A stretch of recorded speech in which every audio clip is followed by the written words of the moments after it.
Yeah, I was born in Texas, in a little town called Yoakum, or actually way out in the country from Yoakum, a farm, a subsistence farm. Uh, Many people lived with us. My father and mother went there after they were married, and my grandfather and grandmother lived there, and his sister, my grandfather's sister, lived there, and we had Negro help that lived nearby. We had lots and lots of cousins, and the cousins would come at least in the summer, and that was the high point of my youth, was to be with my cousins. And my grandfather had given my mother a buggy for a wedding present, and it was still around when we were growing up. And all the cousins would climb aboard the buggy, and we'd be sitting, and we'd be standing, and we'd be on the running board, and just hanging all over that buggy, and go down to the Guadalupe River to swim. But although I was born in Texas, I didn't live there very long. When I was 2 months old, my father and mother got their call to go to Africa as Christian missionaries. And the first 4 years my brother and I were in Africa, in Kenya Colony, British East Africa. My father says that I was linguistically talented, and that I learned all the languages, that we had lots of people around who were either servants or workers, and they all spoke different dialects of different African languages, and he said that I would pick them up, and that he put me on the back of a mule and took me from one mission to the next so I could interpret for him. But all that went immediately when we got back to Texas. My brother and I conversed in Swahili. That was our language. But the kids in school just teased us so badly that we gave it up almost immediately. Well, when we came back because my father was quite ill. He had malaria, and it was the kind of malaria that wasn't easily treated. In fact, it was very resistant. And the mission took up a collection to send us back.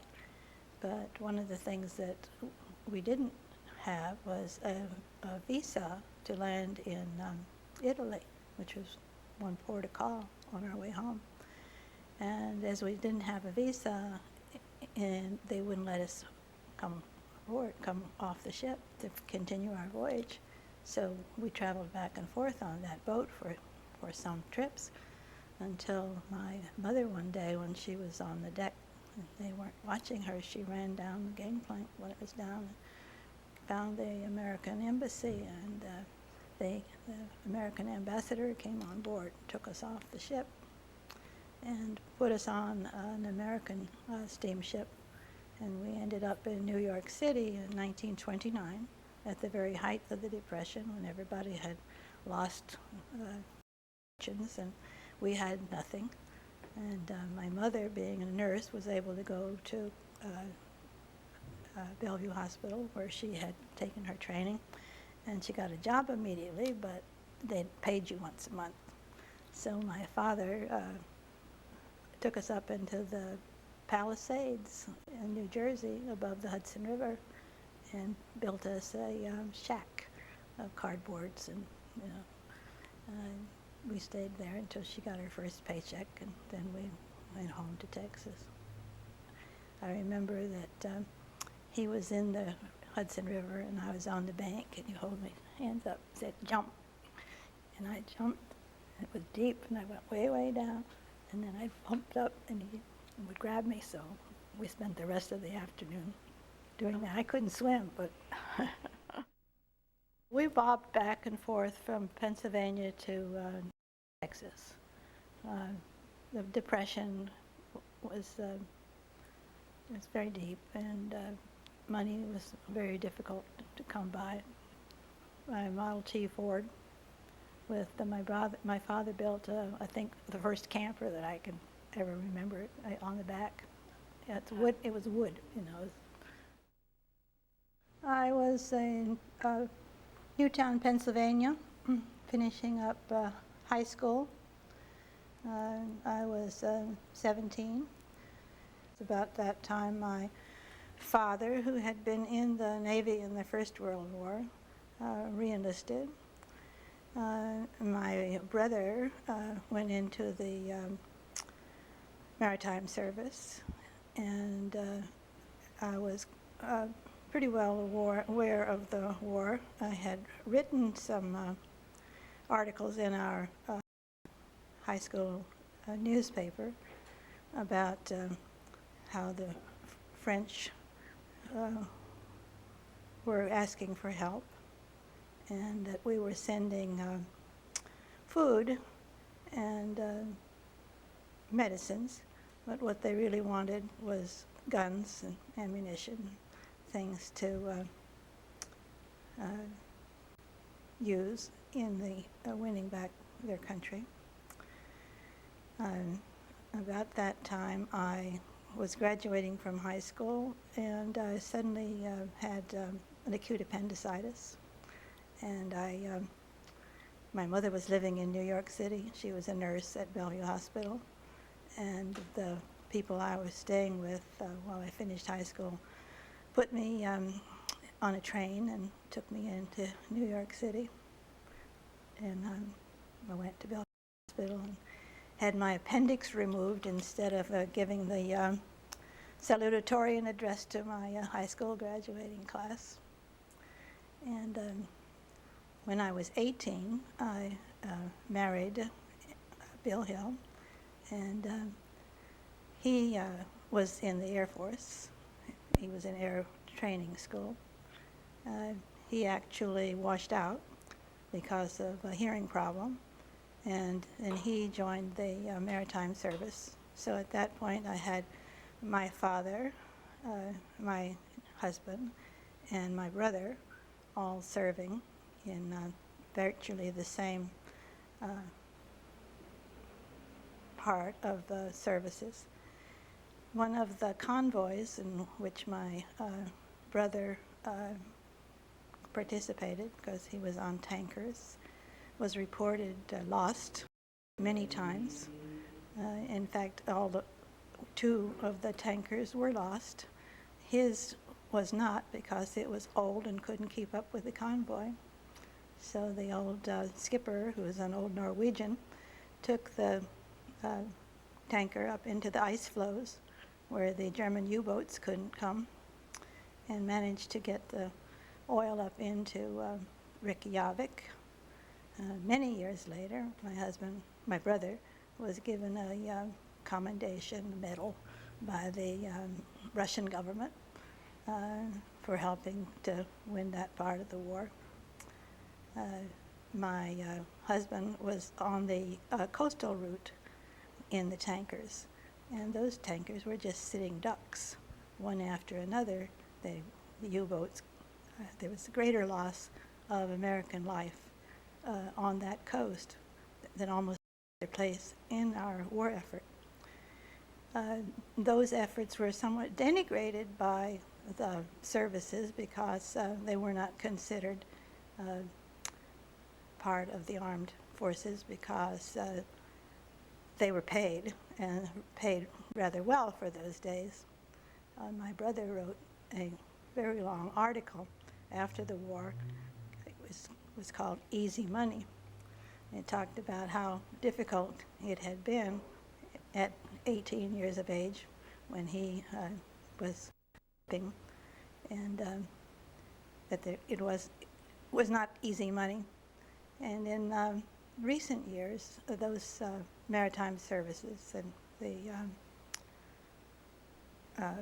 have been granted veterans benefits.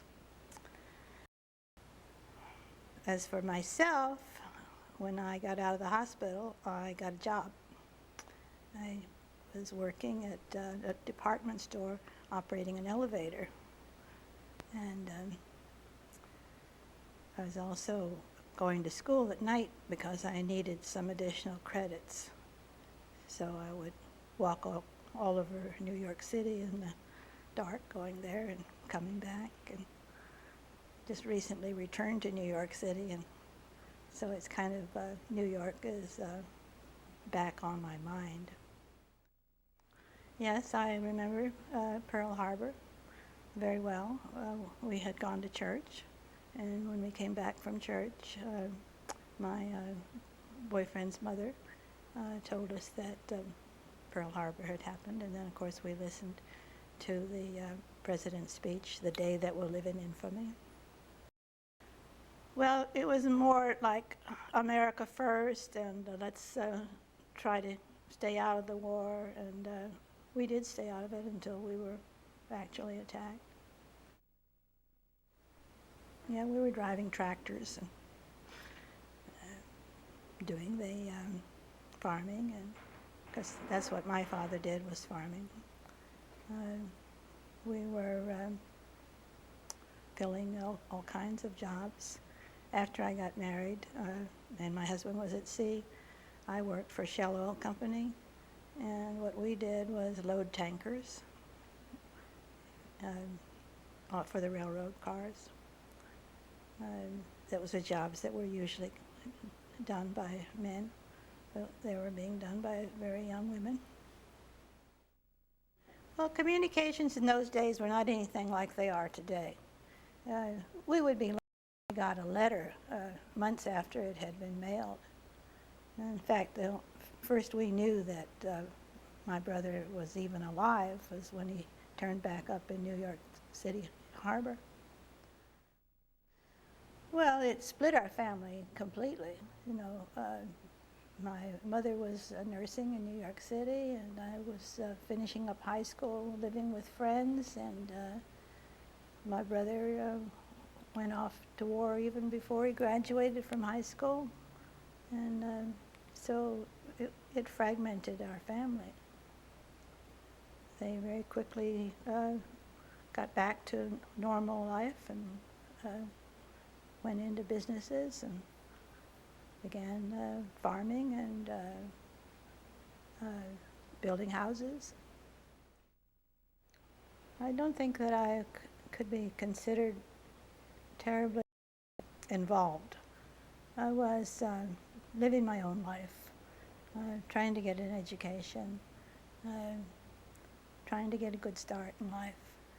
The war, except as it affected the men in my family, was quite remote for me.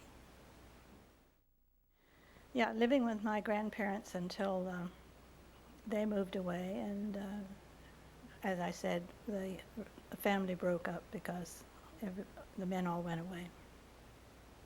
Moved back to Texas, stayed there while my husband was in the service, and in 1944 he was discharged, and he wanted to find the perfect place to live. So we got some gas stamps. You had to have gas stamps in those days, and we picked up some paying passengers to help defray our costs to come to California. And we arrived out here in the latter part of 1944, and I fell in love with Santa Barbara immediately, but he wanted to see San Diego and San Francisco, and so we made that entire circuit, and we decided on Santa Barbara. Well, we went to the Chamber of Commerce. We had this old Nash Rambler where the seats would let back, and in addition to that, we had a mattress on top so that we could sleep with our passengers, so we couldn't have to pay any money which we didn't have for any motels or anything like that. So we pulled up to the Chamber of Commerce, and my husband, who has very fine education, went in to talk to them about what were the opportunities in Santa Barbara, and this woman came out, took a look at us and said, "We don't want your kind here." So that, of course, was more of a challenge that we would do fine here, which we have. he went to work for the gas company, and I went to work for Hoff Hospital, which was a facility, a hospital for service people. I took medical dictation, and he wasn't very happy working for the gas company, so I told him that he should quit. You know, why should you do something you don't enjoy? You know, find something you do like. I've got a good job. We can live on what I make. And it wasn't very long before he went into the real estate business. He made a great success of that. Well, it's a machine, a dictaphone, and you just listen to it. And if you can't understand it right away, you have a dictionary, you can look it up. I was a good typist. I was a fast typist, an accurate typist, and I did all right. Not very long. I don't suppose I was there. I guess I left about the time the war was over. 46. I was in partnership with my husband in the real estate business. When did I become a mother? In 1946, and 1947, and 1948. I had my first 3 children. Well, you know, that sounds like, you know, people make plans about their lives. My life's more or less happened to me, you know. I didn't choose the road chose me. I sound passive, but I guess I kind of take things as they come.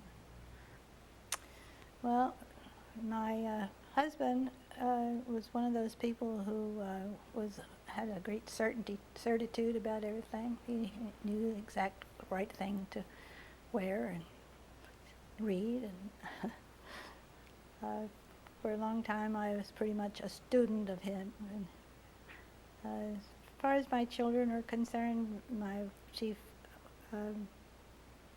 emphasis with them was to love them, enjoy them, and wonder at their developing personalities.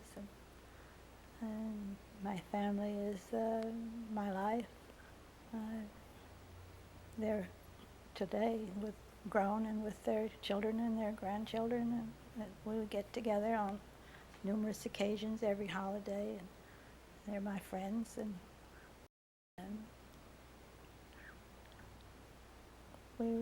our family is everything to us.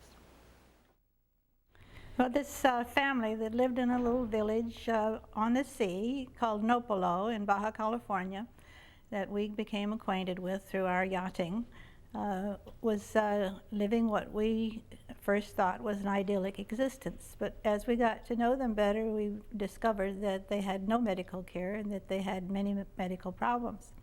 So when we went back to San Diego, my husband got involved with a group called the Flying Samaritans.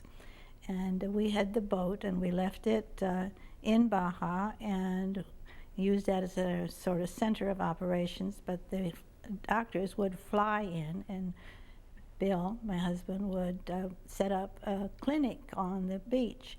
And first of all, it was for those families, but as the people in the hills became knowledgeable about what was going on with the doctors coming in on the weekends, they began to walk in from long distances with their problems, some of them very severe medical problems. One woman in the village had epilepsy, and she had attacks or seizures practically daily, and we were able to get Dilantin to her, and it changed her life.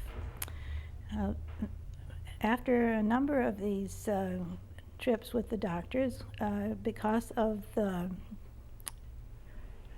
great needs, they stayed too long and they left too late, and they flew over that country in the dark, and they got somewhat lost, and then they were in radio communication, but they realized that they didn't have enough gas, so they turned around and went and tried to land in a little mining village called Santa Rosalia.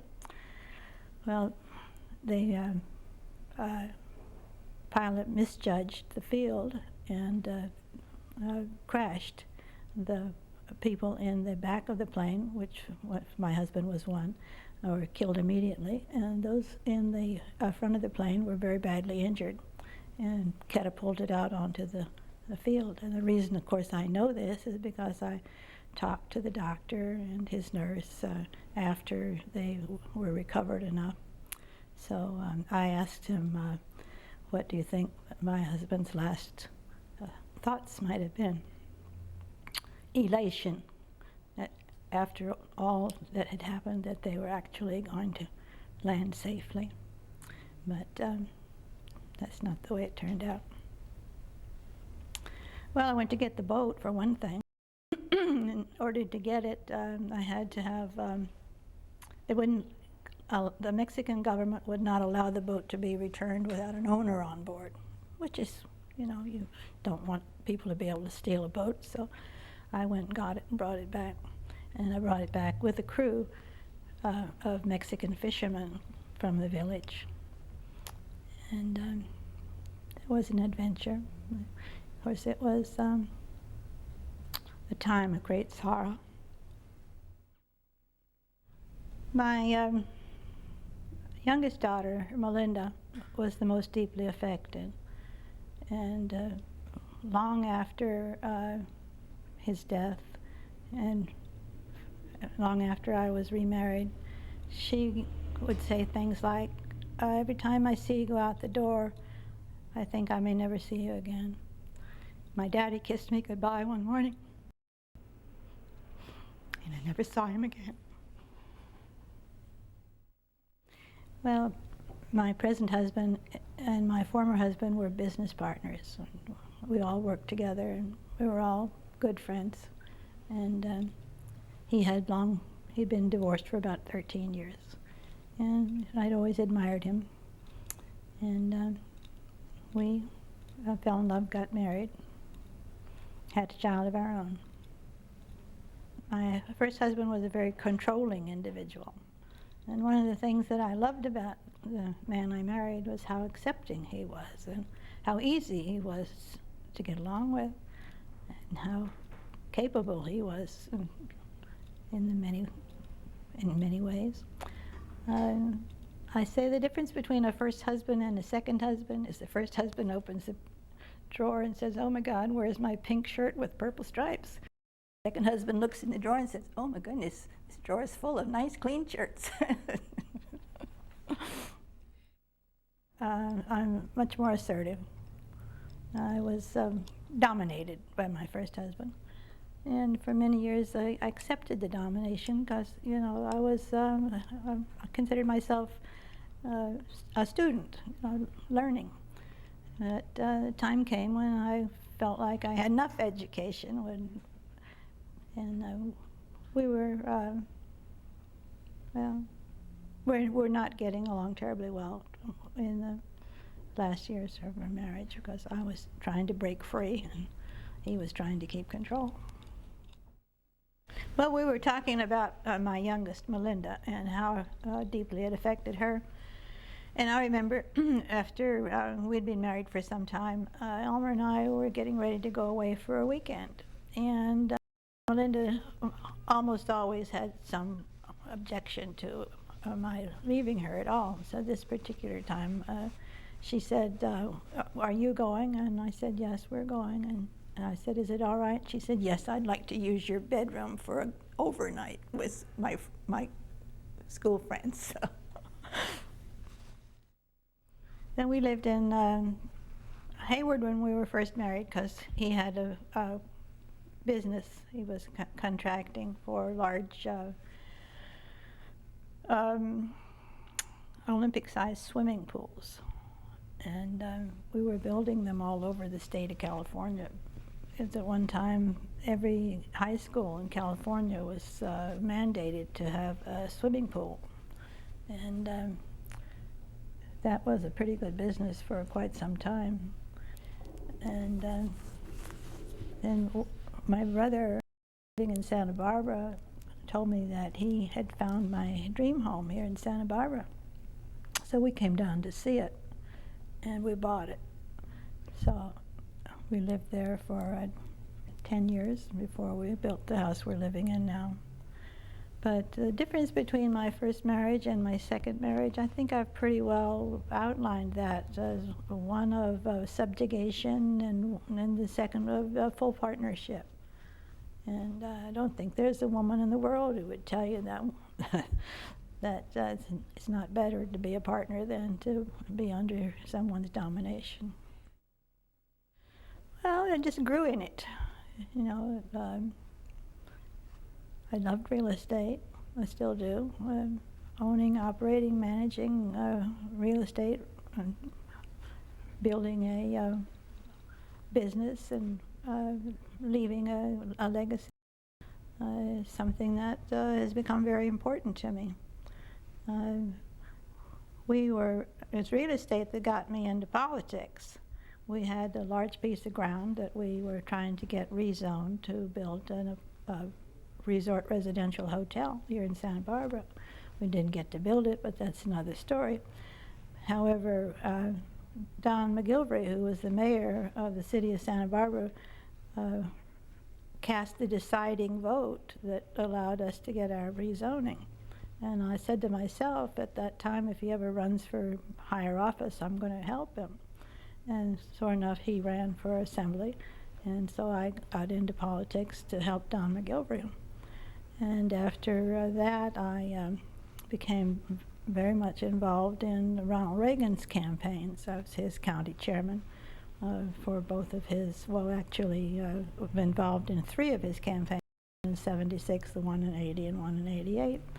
And as a result of my political involvement, my horizons were greatly widened. I got to go to the national conventions as a delegate on 4 separate occasions, and I got to go again this year because of my past involvement, not because of anything I've done lately.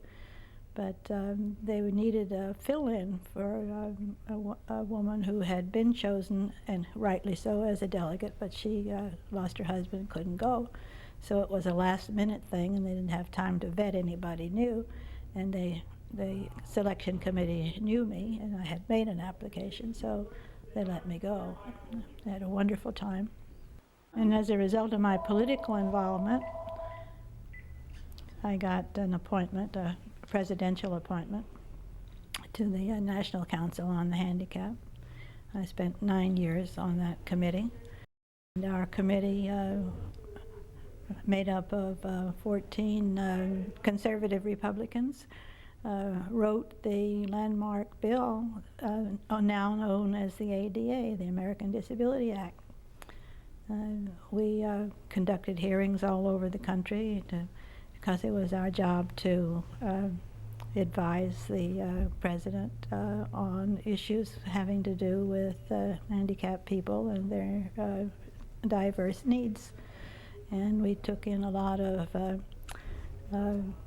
information, and we also took a great deal of abuse because that particular element did not think that conservative Republicans were really going to do anything for handicapped people.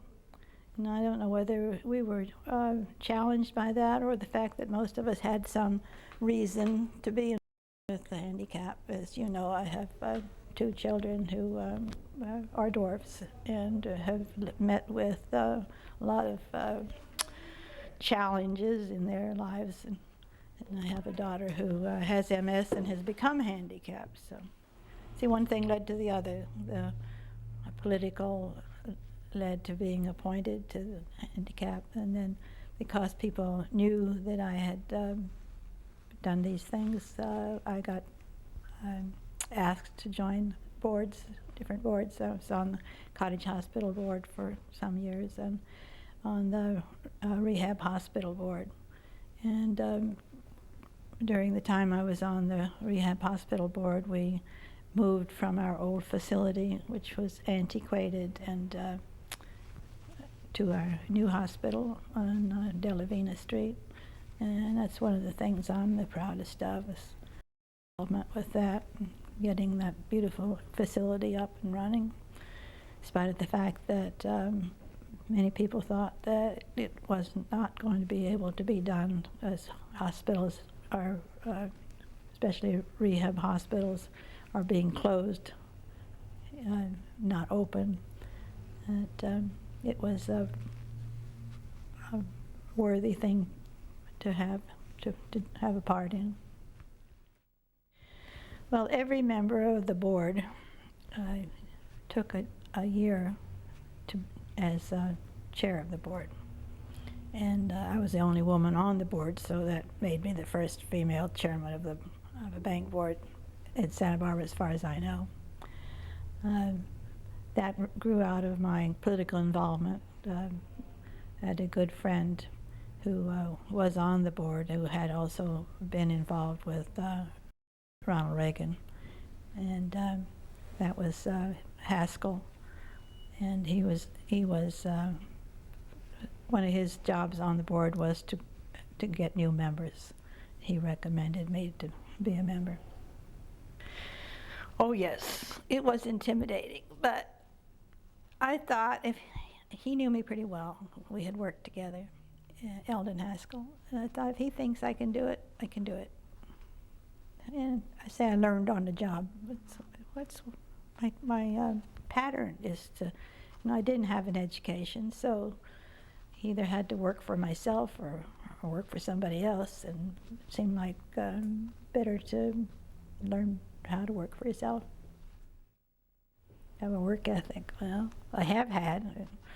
I think if you don't work, when you meet people, the first thing they say is, "What do you do?" Say, "I'm just a housewife." Out of the tree of life, I just picked me a plum. You came along and everything started to hum. Still, it's a real good bet, the best is yet to come.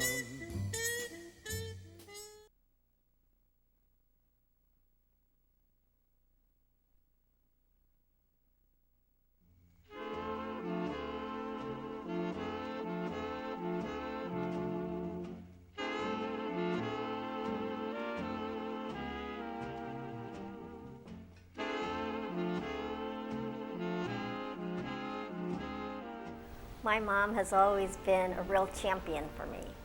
She, when I was first born, premature, and when I came home from the hospital, my mom says I would stop breathing, and she would think she would have to call the hospital and get an ambulance, but she would talk to me and say, not to breathe again. So then I would start breathing, and she always, made sure that I, was taken care of. And then when I was in college, in high school, I wanted to apply to Westmont College, and my counselor said, "No, don't do that because you won't get in."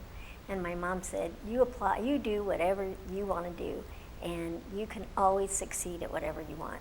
And I applied for Westmont, and I got into Westmont. I went there for 4 years, and I graduated from there. So it was with her encouragement that I applied and went to Westmont, and it was a great experience. I have lifelong friends from Westmont. My mom's always been also my friend.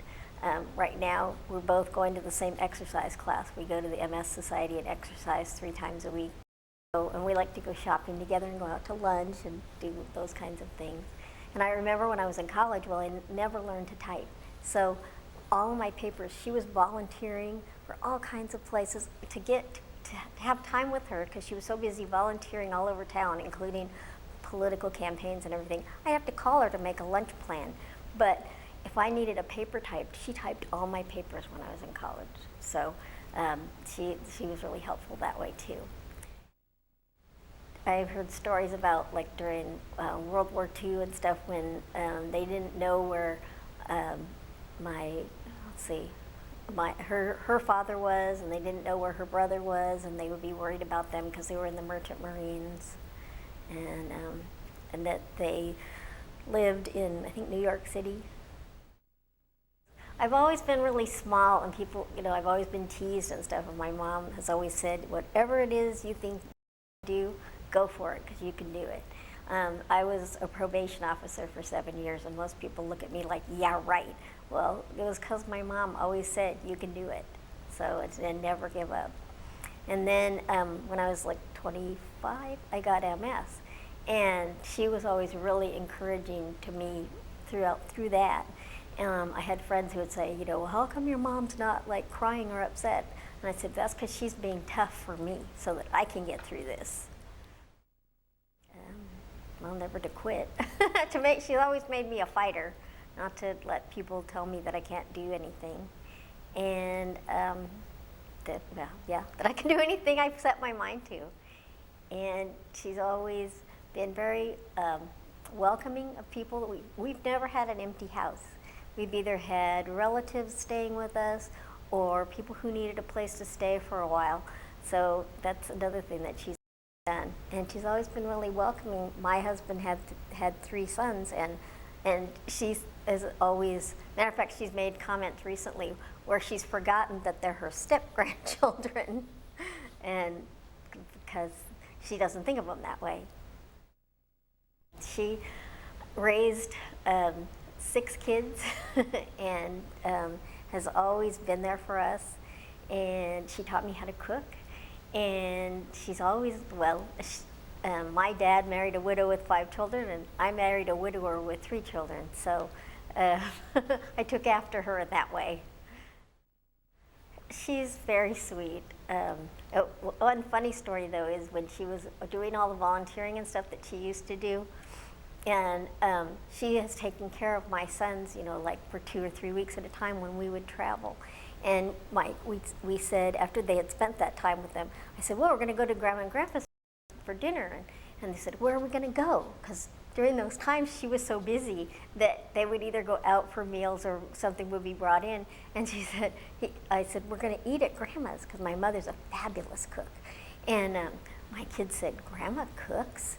It was a total surprise to them after knowing her for several years that she could cook.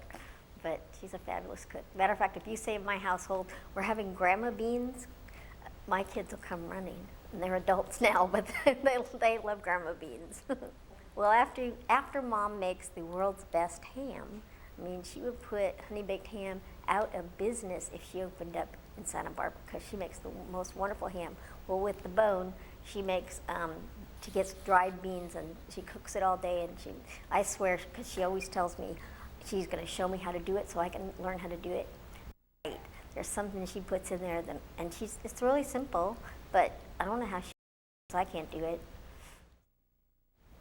That I admire her, that I love her, that she's a super mom. What she is now, she's 80 years old, but you know what she does now? She chauffeurs me around. I don't drive anymore. My dad doesn't drive, so she drives him everywhere he needs to go. So, and it isn't, and to her, it's like, it's nothing. She goes, well, what are you doing today? Do you want to go for lunch? So we go out and have lunch and do fun things. So it's not just like, okay, well, I'll come get you. She enjoys it.